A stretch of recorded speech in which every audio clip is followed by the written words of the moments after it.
like I said, we had 2 ARCA championships to keep track of this weekend, and Sammy Smith took the race win at Toledo in the season finale, which in turn gave his number 18 Kyle Busch Motorsports entry the Owners Championship ahead of the Venturini Motorsports number 20 car driven this weekend by Jesse Love. Now, Love looked set to win the race and the owner's title, but got caught up in a battle with Truck Series regular Grant Enfinger with just a few laps to go, which allowed Smith to close in. Smith eventually put the bumper to Love, taking him and Enfinger 3 wide to make a pass for the lead, and eventually the win, swinging the owner's title back in KBM's favor.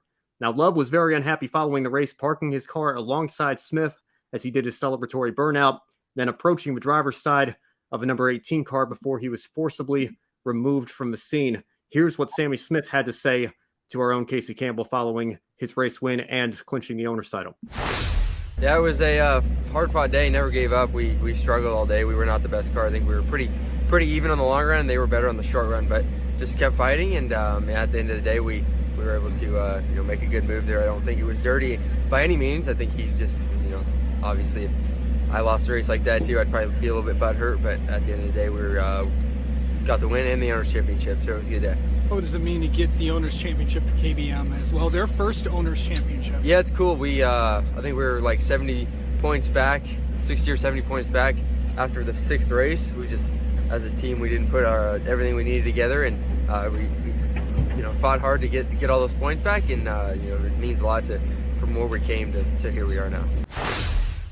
Well, one of KBM's drivers, Drew Dollar, reignited some beef that he had earlier this season with Billy Venturini. How's the face feeling, champ? Oh, wait. And then tagging Billy in this tweet, I guess referencing one of the post-race fights. Maybe Casey can give us some more context on that. Billy Venturini simply responded by blocking his former driver, Drew Dollar, on Twitter. Casey, was Sammy Smith's move on Jesse Love fair, given what was at stake? And I guess we'll throw this in here as well. What's your reaction to Drew Dollar's tweets? Wow. As I told you before, there was that was probably from the I don't know. I know there was a fight in the as the fans were getting over the crossover gate or something. There was like 5 fights that day. I don't even know. I can't even keep track of who's mad. But the thing is, if you thought Sammy Smith and Jesse Love got into it, what side that you went on, that's up to you to decide. If you like, the thing is, what would you do to win a race? What would you do to win a championship? You do anything. So there you go. We'll have to see there. Yeah. I mean, was there nothing wrong? You decide. I don't know. I mean, it's at the end of the day, that's what short track racing is. If you're not going to move out of the way, you're going to get moved out of the way. Maybe it wasn't the best move. Maybe both drivers kind of acted the way that they shouldn't have. But it was interesting to see how both drivers handled it. I mean, we talked to Sammy Smith right at like way after everything happened. That was actually my last interview of the day. But when we talked to Jesse Love, that was as he just he talked to TV, he talked to all the reporters. As he was heading back to the garage, I caught him, and I think we're gonna play that now, maybe. Well, like you said, Casey, there's 2 sides to every story. We'll play Jesse Love's here in a second. I want to go through some comments first. Holy Toledo and Royal Rumber says Amber and the Cat and A Day of a Life looked like a fair bump and run, but I can see why Love had no love for Smith, and we will give you Jesse Love's side of the story right now. We were really good in the short run. We lost a little bit on the long run. Some of the lap traffic was a little bit of a hindrance to our success. Allowed him to close up, and I think that Grant gave me a little bit more of a shove than I would have wanted in the center of 3 and 4, and I was able to, diamond it off and come off and get the inside back, and then we went racing a little bit for sure, and then the 18 got to us and obviously just cleaned us out. So I always took up for my team and for myself, and it was definitely frustrating to kind of honestly get robbed like that in a disrespectful way. So frustrating for sure. And we have another tweet from Drew Dollar. He wasn't done, although I guess this came before his tweets about Billy Venturini, but he referenced the fight between Jesse Love and Sammy Smith. And you see Love being forcibly removed from the scene, as we mentioned. So, Casey, did Jesse Love cross a line in showing his frustration post-race? Look, he's going to stand up for his team. He's going to stand up for himself. Did he cross a line? I mean, he might have. But the thing is, it's like we've seen it, though, before. Sometimes all of us, and this is just all of us in real life, you don't know what's going to happen. Sometimes all your emotions will get to you. Sometimes we all do things we're not proud of. We all do things that we're going to regret at the end of the day. I mean, it's what we wanted to see, right? Everybody, I think a lot of people wanted to see that. So, yeah, I guess I think he did and everything right. I mean, if you caught the beginning of the interview, as we were walking past, I think it was Mark McFarland. He passed it. I think he said, "No offense, nothing against you" or something. So, I've known Jesse for a long time. He didn't have to talk to anybody, but he talked to every reporter that asked him to. I've known Jesse for a long time, like I just said. One of the best young men I've ever covered. Yeah, it's did he cross the line? He might have, but that's up to you to decide. No doubt. And we have a follow-up in the chat from our own Kobe Lambeth, of course, asking about Drew Dollar, who contributed to that Owners Championship for Kyle Busch Motorsports this year. Yep. Is Drew Dollar retired from racing or just focusing on his college studies at Georgia for now? Of course, it's been a little while since we saw Drew in the car. I think so. I think he's focusing on college right now. As you may have known, Trevor Bain stepped in the 18 at Talladega. That was a race that Drew Dollar was supposed to run. But yeah, I think maybe I have heard that maybe he is focusing on college. Because remember, I mean, racing is just a chance. It's not a guarantee. A college degree is a guarantee. You have to get it, but we'll have to see how it is. I don't know what'll happen when we'll see him next, but time will tell. Yeah, I guess I would just say my biggest problem with what Jesse Love did was kind of interrupting the post-race burnout. And anytime, the cars get involved, that's when I start to, raise a red flag because, especially if drivers are unbuckled and everything, I think that can sometimes get a little bit more dangerous than people realize.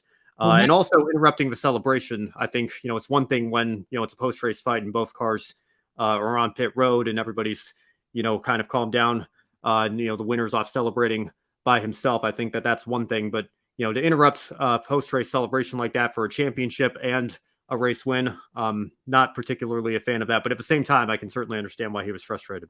I think both drivers are looking back today and saying, did I really do that? But at the end of the day, it's short track racing. I mean, everyone's going after a win. What would you do for a championship? I mean, there were championships on the line. People are going to get angry if they come up short. If they feel like they've been done wrong, they're going to stand up for themselves. They don't care how they do it. It is racing at the end of the day. I mean, everybody wants to win. That's why we go to the track that's why these guys go to the track every week. So, I mean, yeah, that's something you might not want to do, but it happened and you can't take it back now. Well, I think that's a fair question to ask. Adam coming in here in the chat and saying Casey had some incredible interviews at Toledo. We have one more to play for you. We will have that here in a second. And of course, full interviews and even more drivers and ARCA personnel conversations are available on Casey's YouTube channel.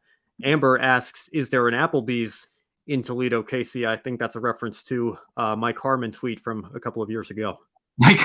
No, there is not an Applebee's. There is a Waffle House. I did go to a Waffle House there. That was pretty cool. Tons of interviews. They're all on my YouTube channel. I uploaded them all. Go check them out. Go subscribe too. Well, let's shift gears from the Owners' Championship to the Drivers' Championship and talk about Nick Sanchez, who prevailed over Daniel Dye in what ended up being a much less dramatic championship battle. Dye's hopes initially took a hit when he lost ground on a restart, and while he originally fought his way back, his title hopes unraveled entirely shortly after the restart following the second race break as he suffered a mechanical issue. Now, Dye did return to the race, albeit over 30 laps down, which essentially wrapped up the title from Sanchez. Here's Casey's interview with the 2022 ARCA champion. How about that? You're a champion. No, it's nice.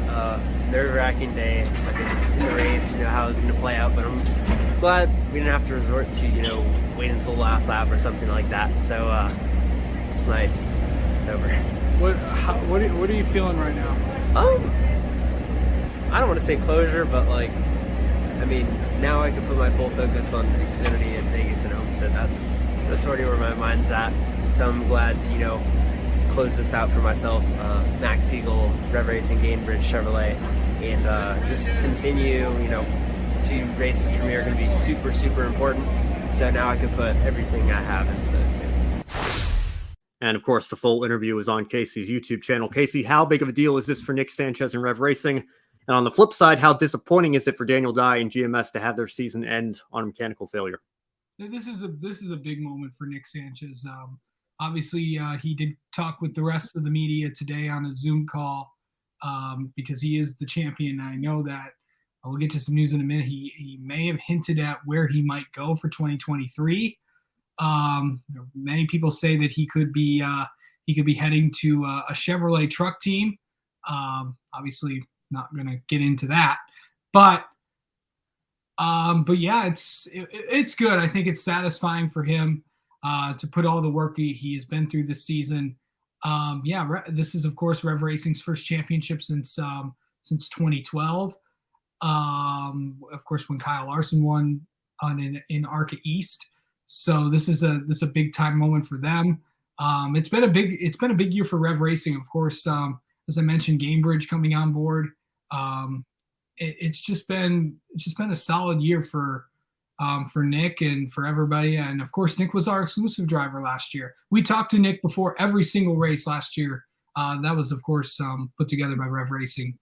And it's a huge deal for Nick. And then for Daniel, it's just bad luck. He has had a lot of it. Of course, you look back at some races where he could have won. Talladega, Berlin was probably the biggest one. And he's just – the 43 team just had some terrible, terrible luck so far this year. And I thought he was going to – I know he was starting – like he was having some engine issues. If you remember, if you watched the race, remember he had to start from the back. I think at one point during the race, and then worked his way back up, and then I think he had some issues throughout the race, and then it was we saw him go on pit road, literally ran across the other because I was in the infield, and there's no crossover gate at Toledo like a lot of these short tracks, so you just literally ran into the infield, but down by pit road, and then that's when his PR person told me it was a ball joint, I think, broke. I think, if I'm not mistaken. Right. And they're just devastating. I could see him just pounding his steering wheel in the car. You just feel so bad for him. It was just heartbreaking for Daniel. I know he's been through a lot in the last few weeks. Of course, obviously with the hurricane. But obviously, and also they didn't get any damage. I talked to his dad down there, and they didn't really get that much, so thank goodness for that. I know New Smyrna was not so lucky with the stuff that they got, but but just a tough break for Daniel Dye. Not sure what he's going to do next year, we'll go from there. A follow-up question in regards to the ARCA finale from Kobe. Should Toledo become the permanent season finale for ARCA, or would you rather see them move it around from track to track? Oh my God. This championship belongs in Toledo. I love this racetrack. There's a reason why I call this track the action track. Yes, we need to go to Holy Toledo for ARCA. Yes, it is the birthplace of ARCA. The tagline is, and this is what Ron Drager said to me during an interview, and I'll get to that in a minute too. We start the season at Daytona, the birthplace of NASCAR, and then we end it in the birthplace of ARCA in Toledo, Ohio. Just being down there, just the vibe that I got. I know that Toledo, Ohio gets a bad rap from a lot of people. If you go watch the interview that we did with Charlie Crawl at the Toledo Hotel, he said it best. He's lived in Toledo all his life. This is a city that's coming back. It's they make glass. A lot of big companies are there. Fifth Third Bank, Marco's Pizza, which is the fastest growing pizza chain in America, based in Toledo, Ohio. Yeah, just a lot of fun stuff going on down there.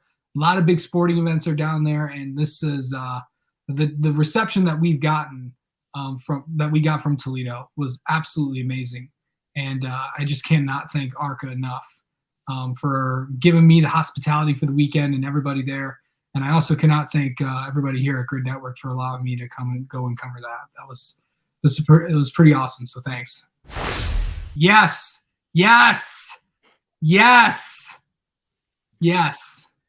I'm just going to leave the comment here, and we'll bring Brandon back in and move on to Xfinity. How's that? But I think this is a good place to end the ARCA coverage for tonight.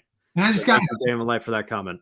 And I just want to thank you guys as well. This has been fun covering ARCA this season. Can't wait to do some more stuff in 2023. Just a fun weekend. Make my Grid Network debut at one of my favorite racetracks in Toledo. Can't thank you guys enough. And thanks to all of you for all your support. It's really, really appreciated. Hey everyone, I'm Ben Schneider. Thank you so much for watching. Before you go, make sure you subscribe to my YouTube channel for more Grid Network highlights and analysis. And for full episodes of Grid Live Encore and other Grid programming, subscribe directly to Grid Network.